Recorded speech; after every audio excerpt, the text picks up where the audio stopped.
Well, it's personal between me and you, and I'm going to do you some serious harm, you big stiff idiot.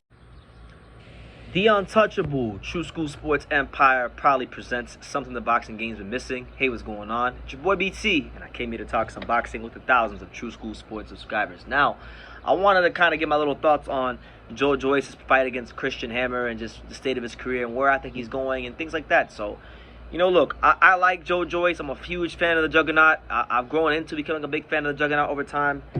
I was once like a lot of you guys. I used to watch Joe Joyce fight. I remember it clearly 3 years ago when he fought Brian Bye-Bye Jennings. And Brian Jennings used his quickness and his athleticism and counter-punching abilities to, land a lot of punches on Joe Joyce. Now, luckily for Joyce, Brian Jennings, being the vegan that he is, he can't really punch for the heavyweight division. He's not really known as a puncher. A lot of these vegan fighters and vegan athletes can't punch. Like Timothy Bradley, cut up like a bag of dope, couldn't punch. Same thing with Jennings. Vegan, cut up, great shape, couldn't really punch. Novak Djokovic, vegan, gets injured. Canelo Alvarez, vegan, got his ass exposed by Bivol. So it's like, these vegans have their problems. But anyway, Joe Joyce, I used to watch him, and I would say he's slow, and his flaws are very there to be seen. He's slow, gets hit probably a little bit too much for our liking. But you know what? Like I was telling somebody else, would you rather have a technical fighter that's boring and doesn't like and can do all the things right, but maybe his fights aren't the best? Or would you like a guy that is still very good and has his strengths about him, but definitely has glaring weaknesses? Would you rather have a guy that's flawed but can still give you great fights and just goes out there and kicks ass? I'll let you guys answer that question. But like, one thing about Joe Joyce, we're never gonna get him confused with Muhammad Ali or Tyson Fury or Usyk or any of these kind of guys. That's not his MO. One thing about him is he just knows how to go out there and kick some motherfucking ass. That's what he knows how to do, and he does it very well. And this fight, Christian Hammer, was no different. Like, Christian Hammer does what Joe Joyce opponents tend to do, and especially in the early rounds. He landed some very big, hard flush punches, overhand rights. I guess you could say expose Joe Joyce if you want to go by most boxing fans' logic. But when push came to shove, Joe Joyce walked him down, beat his ass, beat him up, sent him home packing. I think it was like in the 4th or 5th round. And that was that, That's one thing about Joe Joyce. Obviously, you don't want him to be continuously have to get that chin tested because, at some point that ice will melt. You can have the hardest block of ice in the world, but you keep chipping away at it. Eventually, you're gonna break through that ice, and it's gonna fall down, and it's gonna get melt. And it's the same thing goes for a fighter's chin. It's like you have to, as much as humanly possible, refrain from getting that chin tested. And like, he gets hit a lot more than he should, but he's got a granite chin. He's got great stamina. He's got a great punch output, and I know the data because you guys saw. If you saw a video with one of the assistant coaches of Ismail Salas, Arid Calderas, who I interviewed recently. He's in the gym with Joe Joyce every day with the clicker, clicking every punch he throws per round, in sparring and in pad work. He has it all freaking charted out from right now going all the way back to like October, November of last year.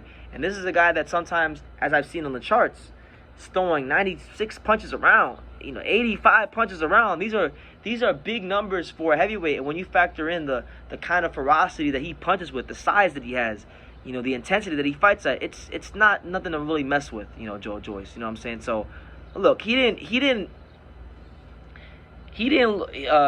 fight the creme de la creme of Christian Hammer, but it was a good gateway fight for him because, like, Christian Hammer is a guy that's been there with Luis Ortiz and Tyson Fury and a lot of big names in the heavyweight division. So it's like, you go in there, you fight him.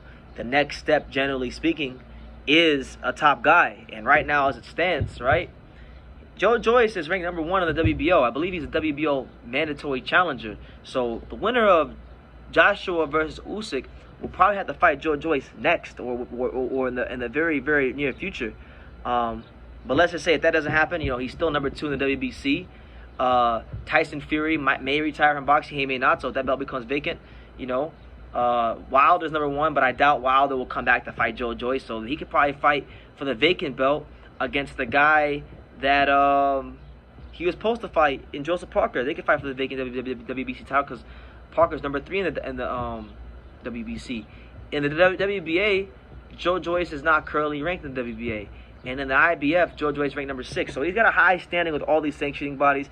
I would venture to say that the WBO and WBC routes are the routes in which he's going to go to try and get the world title, because he's the best aligned ranking-wise in those sanctioning bodies. And it's not going to be difficult to get a title shot at, with those people, because my thing is this.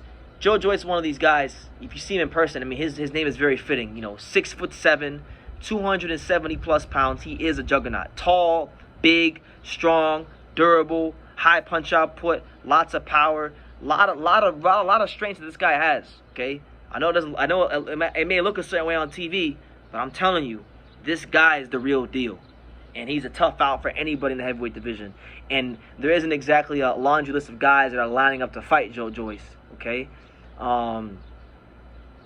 so it's like, in my opinion, the only way he gets a world title shot is if he gets it the mandatory route. You're not going to get these multi-million-dollar fighters like Joshua and Usyk and these kind of guys calling him out.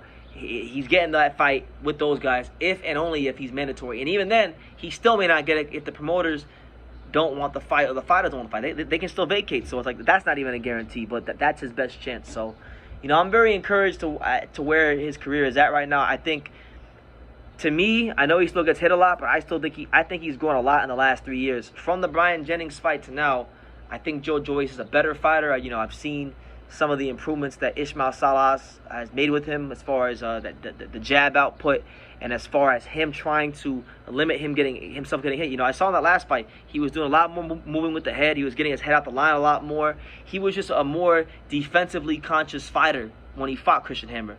And I know, okay, maybe it didn't work out, and he still got clipped with some shots he shouldn't have got hit with. But these are good habits that are being instilled into him.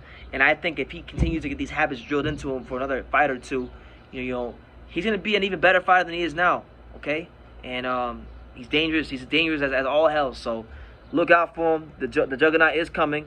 If you want to be anything in this weight class, you got to come see Joe Joyce. So yeah, that's just my thoughts on the Hammer fight.